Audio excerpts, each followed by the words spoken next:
Lionel Messi selalu menjadi anak yang termunggil dimanapun ia berada, baik itu di lingkungan sekolah maupun di lingkungan tetangga. Karena posturnya itu, Messi terpilih menjadi anak yang dipakaikan kostum keong pada sebuah acara karnaval sekolahan SD.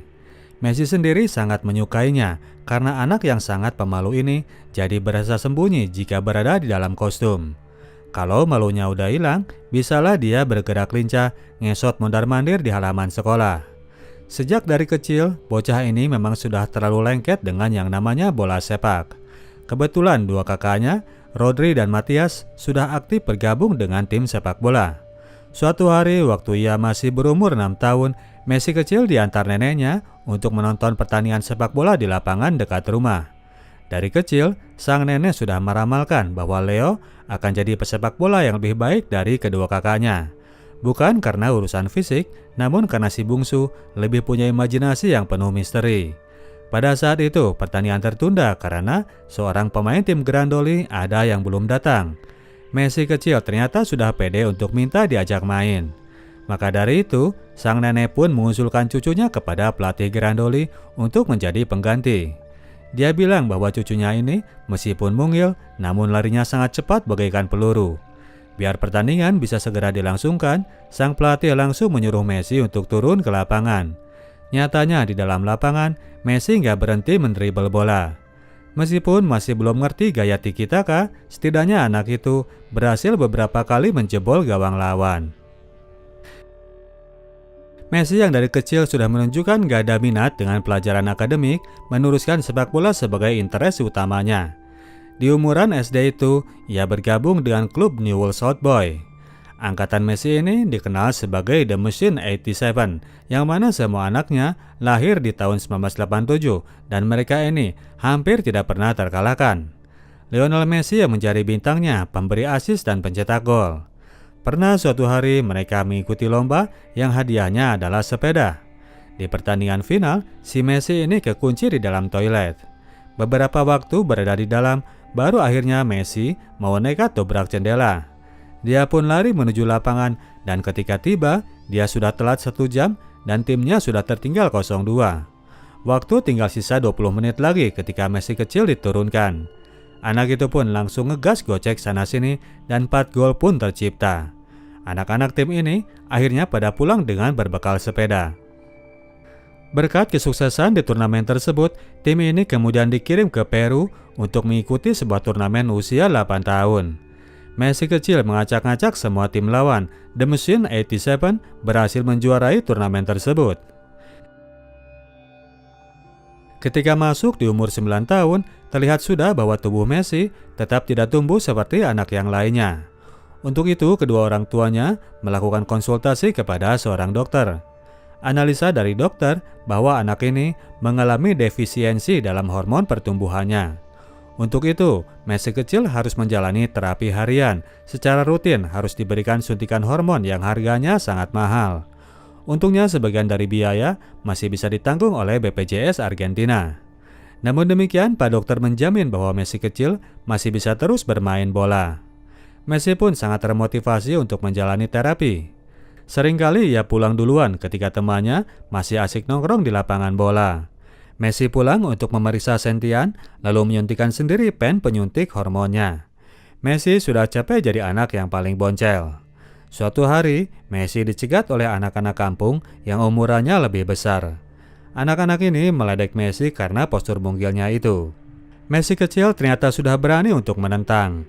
Pulang-pulang, anak itu udah jalan kaki dan baret-baret di sekitar muka. Sepeda hadiah lomba miliknya raib dirampok begal cilik tadi. Messi masih beruntung bisa sempat mendapatkan terapi hormon tadi. Setidaknya tingginya mulai mendapatkan peningkatan.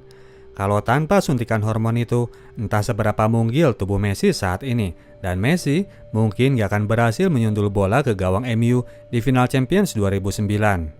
Lain halnya dalam urusan main bola, perkembangan Messi tidak tersendat setersendat tinggi badannya.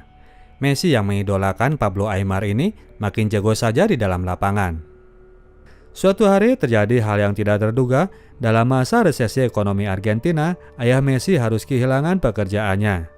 Untuk itu, ia pun membawa anaknya keluar dari klub dan mencari klub baru yang sanggup untuk membantu pengobatan Messi. Selama itu, Newell's Old Boys memang tidak ada kontribusi untuk membantu jamin kesehatan pemain andalannya ini. Sempat Messi ditawarkan ke klub River Plate, namun klub ini meragu melihat tubuh Messi yang teramat kecil. Sampai akhirnya, sang ayah berhasil ketemu dengan seorang agen dari Barcelona yang menawarkan Messi untuk melakukan trial. Tahun 2000, dalam umur yang ke-13 tahun, berdua saja bersama ayahnya, Leo Messi terbang ke Barcelona untuk menjalani trial di klub besar tersebut. Di sini, Messi akan menjalani trial bersama pemain-pemain lainnya. Di dressing room, seperti biasa, Messi harus menjalani pembulian dulu karena tubuhnya yang paling mungil. Tapi ketika sudah berada di lapangan, Messi dengan sadis membungkam mereka semua dengan gocekannya. Setelah dilakukan latihan, Xavier Llorens, pelatih junior Barca, langsung mencari anak mungil tersebut. Esoknya, Llorens menelepon ayah Messi bahwa mereka sangat tertarik dengan anaknya. Untuk itu, Llorens pun mencoba mengusulkan kepada manajemen klub. Tawaran itu ternyata nggak langsung disambut, lagi-lagi karena masalah risiko pada postur tubuh Messi berikut biaya perawatannya. Llorens mencoba meyakinkan bahwa dia belum pernah melihat anak yang sejago itu. Kalau enggak dengan Barca, bocah ini pasti akan gabung di klub besar Eropa lainnya dan mereka pasti akan menyesal kalau hal itu terjadi. Ayah Messi sebetulnya saat itu ingin audisi langsung dengan Charlie Rexach, scout ofisial tim Barca yang tahun berikutnya akan diangkat menjadi manajer tim senior. Namun sampai 2 minggu mereka berada di sana, Mr. Rexach ini masih terus berhalangan. Suatu hari, Charlie Rexach datang juga ke arena latihan dan melihat Messi yang sedang dimainkan bersama tim umuran 15 tahun. 2 kali Rexach menyaksikan Messi bertanding, dia langsung mengajukan kepada manajemen agar mereka merekrut anak ini, berapapun harga yang harus mereka bayar. Rexach menyebutnya sebagai Little Maradona. Lionel Messi mulai resmi berlatih bersama tim Barcelona dan pihak Barca meluluskan keinginan ayah Messi untuk memboyong semua anggota keluarga sebagai bentuk kompensasi. Namun ternyata urusan tidak selancar itu karena pihak Newell's Old Boys, klub lama Messi, masih ikut merecoki sehingga sampai 4 bulan kemudian Messi masih belum bisa menandatangani kontrak. Rapat keluarga kemudian menyepakati bahwa seluruh keluarga yang mana mereka ini sebetulnya nggak betah berada di Barcelona akan balik ke Argentina dan Messi hanya akan ditemani oleh ayahnya seperti sebelumnya. Negosiasi dengan pihak Newell's Old Boys ternyata berjalan berlarut-larut. Baru di tahun berikutnya transfer itu terjadi. Messi bocah berumur 13 tahun ditebus Barcelona dengan harga 100.000 pesetas dari Newell's Old Boys. Postur Messi saat itu masih terlalu kecil, dia harus dimainkan dulu di tim anak bawah umurnya. Barulah setelah staminanya naik, dia mulai dimainkan di tim muda Barca, satu angkatan dengan Gerard Pique dan Andres Iniesta. Di pertandingan pertama, Messi berhasil bikin 4 gol. Di pertandingan kedua, anak ini kena cedera patah kaki. Messi menjalani terapi penyembuhan cederanya di Barca, selain juga harus konsisten melakukan suntikan hormon pertumbuhan badan. Namun setelah itu kondisinya makin membaik. Staminanya meningkat, berikut tubuhnya yang mulai berisi. Namun dengan tubuh yang mulai memadai, lawan pun mulai berani untuk berlaku keras kepadanya. Suatu waktu, Messi mengalami pecah tulang pipi karena disikut oleh seorang bek lawan. Dalam sisa pertandingan, Messi harus memakai topeng Zorro seperti yang dipakai oleh Carlos Puyol. Suatu waktu, Frank Rijkaard datang meninjau latihan tim Barcelona B, di mana kini Messi mulai tergabung. Rijkaard hendak memantau pemain yang akan ia bawa untuk melakukan tanding friendly dengan Porto. Messi dan Iniesta adalah 2 pemain yang kemudian ia bawa. Pada pertandingan friendly itu, Messi melakukan pertandingan debutnya. Kendati dimainkan sebentar, namun permainannya mulai jadi perhatian media lokal. Messi sendiri mulai mengutarakan keinginannya untuk dipanggil timnas Argentina. Pada tahun 2003 itu, suatu hari Hugo Tocali, pelatih U18 Argentina, diuber oleh chef hotel yang ketitipan pesan dari ayah Messi. Si mas-mas ini meminta agar Tocali memanggil Messi ke dalam tim sebelum mereka keduluan oleh timnas Spanyol yang mulai interest untuk menarik Messi. Awalnya Tocali nggak peduli karena memang ia belum tahu siapa Messi. Namun ketika ia melihat video Messi yang diberikan chef tadi, ia pun langsung jadi tersekima. Tocali melongo melihat highlight permainan Messi pada layar TV. Maka dari itu, ia pun segera menelepon asistennya untuk segera mencari Lionel Messi, seorang pemain Barcelona B. Selain itu, Tokali pun langsung mengkontak ayah Messi untuk menyatakan secara resmi niatannya. Ayah Messi tentunya sangat gembira anaknya jadi bermain untuk timnas negaranya sendiri. Lionel Messi bermain untuk timnas U18 pada umur yang masih 16 tahun. Debut timnas sudah dijalani, debut di tim utama tinggal menunggu waktu. Tahun berikutnya di umur ke-17 tahun, bahkan Ronaldinho sendiri, dewa Barca saat itu, yang merequest agar Messi dipromot ke tim senior. Di sini, Messi mendapatkan asuhan dari para senior, terutama dari Ronaldinho yang memperlakukannya seperti anak sendiri. Gol pertama Messi lahir berkat arahan sang maestro. Lalu Ronaldinho menggendong Messi seperti sedang menggendong bocahnya sendiri. Setelah pertandingan itu, berbagai atraksi sirkus sering dilakukan oleh keduanya. Ronaldinho berusaha mengasis Messi. Hebatnya, sang maestro tidak merasa terancam dengan keberadaan wonderkid baru ini. Ronaldinho malah selalu berusaha mengoptimalkan potensi juniornya tersebut. Berikutnya yang menyusul adalah debut di timnas senior dalam pertandingan friendly untuk melawan Hungaria. Dimasukkan di menit ke-63 babak kedua dan beberapa detik kemudian Messi diganjar kartu merah karena menyikut pemain lawan. Bintang muda ini belum mampu untuk melawan emosi. Namun aib itu pun terlupakan, Messi tetap dipanggil Pekerman untuk berada di Piala Dunia 2006. Publik sendiri mulai menetapkan ekspektasi tinggi terhadap rising star ini. Argentina datang dengan skuad yang pernah menjadi juara Piala Dunia tingkat junior dengan manajer yang juga menukangi tim tersebut. Ada Javier Saviola, Carlos Tevez dan Esteban Cambiaso di samping bintang-bintang lainnya seperti Roman Riquelme, Pablo Aimar idola masa kecil Messi, dan berikut Lionel Scaloni, bek Lazio, pelatih timnas Argentina sekarang ini. Argentina bermain baik sepanjang turnamen meskipun akhirnya harus terusir dari Piala Dunia di babak perempat final oleh tuan rumah Jerman. Messi sendiri kala itu masih jarang diturunkan, dia lebih sering berada di bangku cadangan. Lionel Messi mulai mendapatkan rekognisi di tingkat internasional ketika diturunkan dalam Liga Champions melawan Juventus. Penampilannya yang gemilang membuat Fabio Capello sang pelatih Juve jadi terpana dan publik mulai meneriakan nama Messi. Dalam babak berikutnya, masih di pertandingan Liga Champions, Messi membuat bek kiri Chelsea jadi kalang kabut menjaganya. Asier Del Horno dilanda nightmare, bek tinggi besar ini jadi terpaksa tampil barbar untuk menghadang lawannya yang bertubuh imut. Tahun 2007 dalam pertandingan La Liga melawan Getafe, Messi membuat sebuah gol kopian dari gol Maradona ke gawang Inggris di Piala Dunia 1986. Mendribling bola dari lapangan tengah, melewati beberapa bek, melewati kiper, untuk kemudian menceploskan bola ke gawang lawan. Sontak dirinya mulai disandingkan dengan sosok seorang Maradona yang memang diakui Messi sebagai idola dirinya.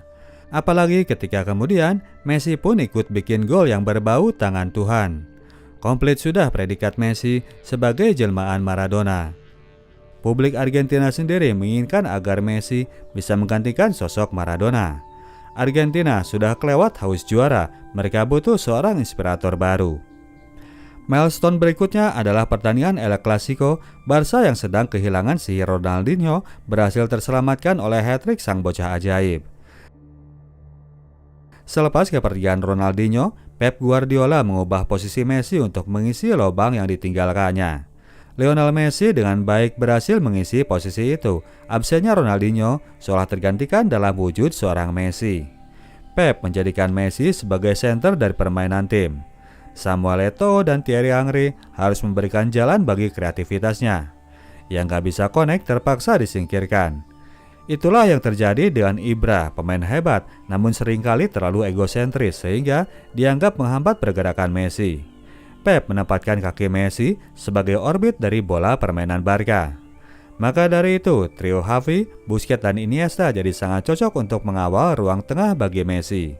Chemistry yang apik ini yang bawa Barca mengalahkan Chelsea di semifinal Liga Champions 2009 untuk maju ke final menghadapi Manchester United. Di La Liga sendiri, Barcelona kembali menunjukkan dominasi, mereka berhasil merebut gelar juara.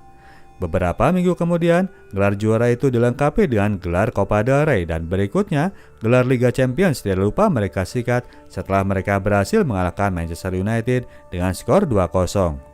Tahun itu menandai munculnya era baru Barcelona di bawah arahan manajer Pep Guardiola sebagai generasi emas baru tim Katalan. Tim Barca yang memainkan sepak bola tiki-taka secara fasih dan indah dan begitu menggairahkan. Di depan warga Katalan, Messi dan kawan-kawan merayakan kejayaan mereka tahun itu dan mengajak mereka untuk bersiap menyongsong masa jaya di tahun kemudian. Lionel Messi meraih semua gelar di tahun tersebut, mulai dari gelar bersama klub, juga gelar pencapaian pribadi. Gelar pemain terbaik FIFA dan Ballon d'Or auto disematkan kepada dirinya. Tahun 2010, Barca masih tetap meraja di La Liga dan tim Argentina kini menatap Piala Dunia di Afrika Selatan dengan penuh optimisme. Tim mereka sedang punya pemain terhebat sedunia dan sedang dilatih oleh legenda sepak bola sepanjang masa, Diego Armando Maradona. Sampai babak per-8 final, tim Argentina memang melaju dengan mulus, namun perjalanan mereka harus menemui malapetaka di babak perempat final. Messi dan kawan-kawan habis diganyang tim Panzer Jerman dengan skor 4-0. Kegagalan itu menimbulkan konflik karena fans bola Argentina menyalahkan Maradona terhadap kekalahan tersebut. Mereka menganggapnya gak becus untuk menjadi manajer. Tahun berikutnya setelah gelar La Liga kembali mereka raih, tim Barca kembali bertemu dengan Manchester United di final Liga Champions. Kali ini pertandingan dilangsungkan di Stadion Wembley. Pertahanan Rio Ferdinand dan Nemanja Vidic kembali dibuat kocar-kacir. Barcelona kembali berjaya mengalahkan juara Inggris itu, kali ini dengan skor 3-1. Lionel Messi yang menjadi man of the match pertandingan tersebut. Masa berkuasanya Pep Guardiola di Barcelona menjadi puncak dari penampilan Lionel Messi sebagai pemain kelas dunia. Tim Barca periode itu memang disebut sebagai tim Barcelona yang terbaik sepanjang masa. Permainan mereka begitu memekau sampai tiba pada titik di mana pertandingan jadi menjemukan karena selalu bisa dipastikan bahwa tim ini pasti akan menang. Arah bola direka oleh Xavi dan Iniesta dan Messi tampil sebagai pemberi aksen yang memperindah gambar yang telah dibuat. Namun demikian, gelar Ballon d'Or hampir selalu diberikan kepada pihak penyerang. Messi mempersembahkan gelar itu kepada dua rekannya yang dia bilang juga layak untuk mendapatkannya. Namun dengan semua kejayaannya, Lionel Messi tetap menjadi sosok yang low profile. Berbeda dengan Maradona yang selain megah di dalam lapangan, dia juga sosok yang besar di luar lapangan. Messi hanya terlihat jika berada di dalam lapangan. Di luar lapangan, dia seringkali terabaikan. Selain karena pribadinya yang pemalu, dia juga punya pribadi dan lingkungan yang low profile. Istrinya yang ia kenal sejak masih bocah bukan tipikal wog yang kemana-mana tampil glamor. Lionel Messi adalah sosok seorang mas-mas rumahan. Jaya bersama Barca, namun sampai saat itu Messi masih terus memble jika berada di tim Argentina. Memimpin Argentina di Copa America 2011 yang dilangsungkan di negara sendiri, penampilan Messi jauh dari standar permainannya ketika bermain bersama rekan di Barcelona. Lionel Messi, sang kapten tim yang diharap bisa menjadi inspirator, justru malah tampil kurang inspiratif. Saking buruknya penampilan Messi, sang Mesiah malah mendapatkan siulan dari pendukungnya sendiri. Serangkaian penampilan kurang meyakinkan itu diakhiri dengan tersingkirnya mereka di perempat final oleh Uruguay timnya Luis Suarez. Kegagalan di Copa America tahun 2011 menghantui keberadaan mereka dalam World Cup 2014 yang dilangsungkan di negara Brazil. Tekanan kali ini kembali ditujukan kepada Lionel Messi. El Pulga dituntut untuk memberikan yang terbaik bagi negaranya. Messi sepertinya sadar dengan posisinya dan kali ini ia tampil lebih baik ketimbang penampilan terdahulu di Copa America. Gak ada lagi free kick yang dioper ke langit seperti pada tahun itu. Argentina berhasil maju ke babak final untuk berhadapan kembali dengan Jerman yang di babak semifinal mereka melumat tim tuan rumah dengan skor 7-1. Apa daya, tim arahan Joachim Löw ini memang lagi jaya-jayanya. Mereka kembali menghadang Messi dan kawan-kawan untuk merebut Piala Dunia 2014 tersebut. Publik Argentina menangis menerima kenyataan itu. Mereka sedang memiliki pemain terbaik di dunia, namun timnasnya nggak bisa tampil dominan di tataran internasional. Publik sampai punya prasangka bahwa Messi yang dari umur 13 sudah tinggal di Spanyol tidak cukup punya jiwa nasionalisme terhadap negaranya. Main di Spanyol edan-edanan, main buat negara sendiri kok malah memble. Sang Mesiah dianggap tidak akan pernah bisa menyamai prestasi Maradona dan sekarang dia mulai mendapatkan banyak kecaman. Kejadian diperburuk ketika di tahun 2016 Argentina kembali gagal menjadi juara. Tampil di final Copa America melawan Chile, malah Messi yang gagal mencetak gol pada penentuan adu tendangan penalti. Penderitaan yang berlangsung secara beruntun, 3 final berturut-turut di mana semuanya harus dilalui dengan kekalahan. Messi kali ini sangat tidak bisa menahan air mata. Rasa lelah yang kini tiba pada perasaan putus asa, Messi sampai berniat mundur dari timnas Argentina. Kegagalan Messi untuk beberapa kali tambah dipermanis ketika di tataran Eropa, saingan beratnya yang bernama Cristiano Ronaldo justru malah berhasil bawa Portugal jadi juara Piala Eropa. Di era tersebut, persaingan tertinggi di dunia sepak bola memang terjadi di antara keduanya. Mereka bergiliran mendapatkan gelar Ballon d'Or dan mencetak rekor dalam persaingannya di La Liga. Messi untuk Barca dan Cristiano Ronaldo bagi Real Madrid. Buruknya rekor internasional makin berparah ketika di Piala Dunia Rusia tahun 2018, Argentina sudah keok saja di babak per-8 final. Kali ini sepertinya Messi sudah kebal dengan penderitaan, ia tidak lagi menangis seperti 2 tahun sebelumnya di Copa America. Barulah di tahun 2021 dalam ajang Copa America yang dilangsungkan di negara pesaing kuat di negara Brazil, Lionel Messi berhasil mempersembahkan gelar juara bagi negaranya. Dan tahun lalu di ajang World Cup di Qatar yang kita saksikan sama-sama, sekutu Lionel Messi akhirnya berhasil membawa Argentina untuk menjadi juara Piala Dunia dalam usianya yang ke-35. Sebuah pencapaian setelah melewati penantian panjang dan berbagai kekecewaan yang menghantui perjalanan karir sepak bolanya.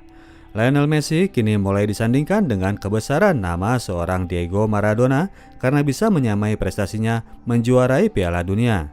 Sebagian orang bahkan menilai bahwa Messi kini lebih baik dari Maradona dengan membandingkan statistik gelar yang mereka miliki. Sebagian lagi menilai bahwa Maradona masih terlalu superior karena skill, karisma dan pengaruhnya dalam menentukan jalannya sebuah pertandingan. Tiap orang memang boleh punya pilihannya masing-masing, termasuk kalian guys. Tapi yang jelas, keduanya adalah pemain terhebat yang pernah ada dengan keunikannya masing-masing, serupa tapi tak sama. Hadir di televisi memaksa kita harus begadang, lalu membuat kita teriak dan tersepona, yang pada akhirnya membuat kita makin menikmati permainan sepak bola. Oke, demikianlah ceritanya Bro dan Sis. Kita tim Sinotok cabut dulu. Sampai jumpa di video kita selanjutnya. Ciao.